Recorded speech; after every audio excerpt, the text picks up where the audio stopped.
ಏ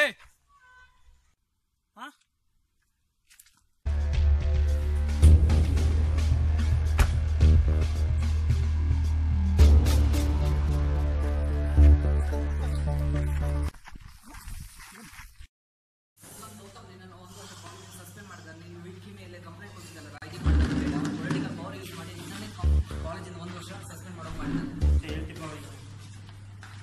ನೀನೇ ಕಂಪ್ಲೇಂಟ್ ಕೊಟ್ಟಿದ್ದ ಮೇಲೆ ಯಾರಂತ ಗೊತ್ತಾಯ್ತಲ್ಲ ಈಗ.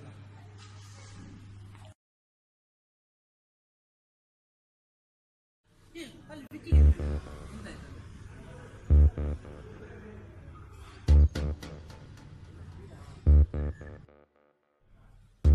ವಿಕ್ಕಿನ್ ಕಾಲೇಜಿಂದ ಸಸ್ಪೆಂಡ್ ಮಾಡಿದ್ರು, ಅದಕ್ಕೆ ಅವ್ರು ಸಿಟ್ಟಲ್ಲಿದ್ದಾನೆ. ಹೇಗೆ ಮಾರೆ? ಎಲ್ಲ ನನ್ನಿಂದನೇ. ಎಂತ ಮಾಡಿದ್ದೆ? ನೋಡು, ನನ್ನ ಒಂದು ಚಾಲೆಂಜಿಂದ ಗೌತಮ್ ಸಸ್ಪೆಂಡ್ ಆಗಬೇಕಾಯ್ತು. ಇದರಿಂದ ನನಗೆ ತುಂಬಾ ಬೇಜಾರಾಯಿತು. ಇದನ್ನು ತಪ್ಪಿಸ್ಬೇಕಂತ ನಾನು ತುಂಬಾ ಯೋಚನೆ ಮಾಡಿದೆ. ಆಗ ನನಗೆ ಮೊಬೈಲ್ ಮೂಲಕ ರೈಟ್ ಟು ಇನ್ಫಾರ್ಮೇಶನ್ ಬಗ್ಗೆ ವಿಷಯ ತಿಳಿತು.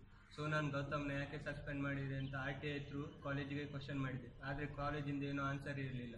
ಇದಕ್ಕಾಗಿ ಕಾಲೇಜ್ ಗೌತಮ್ನ ಸಸ್ಪೆಂಡನ್ನು ಕ್ಯಾನ್ಸಲ್ ಮಾಡಬೇಕಾಯಿತು. ಹಾಗೆ ಕಾಲೇಜ್ಗೆ ಫೈನೂ ಕಟ್ಟಬೇಕಾಯಿತು. At the same time Vicky ಗೌತಮ್ನ ರ್ಯಾಗ್ ಮಾಡಿದ ಫೋಟೋನ ಕೂಡ RTI ಕಳಿಸಿತು. ಹಾಗಾಗಿ ವಿಕ್ಕಿಯನ್ನೇ ಸಸ್ಪೆಂಡ್ ಮಾಡಿಬಿಟ್ಟು ಇಷ್ಟೆಲ್ಲ ಆಯಿತು. ಬಹುಶಃ ಮಾರ್, ನಂಗೆ RTI ಬಗ್ಗೆ ಗೊತ್ತಿರಲಿಲ್ಲ. ನೀವು ಹೇಳಿದ್ದು ನನಗೆ ತುಂಬ ಒಳ್ಳೇದಾಯಿತು. ನಾವು ಗೌತಮಿಗೆ ಹೋಗಿ ಹೇಳುವ. ಹೋಗಿ ಹೇಳುವ. ಓಕೆ ಬನ್ನಿ, ನಾವು ಹೇಳಿ ಬರ್ತೇವೆ.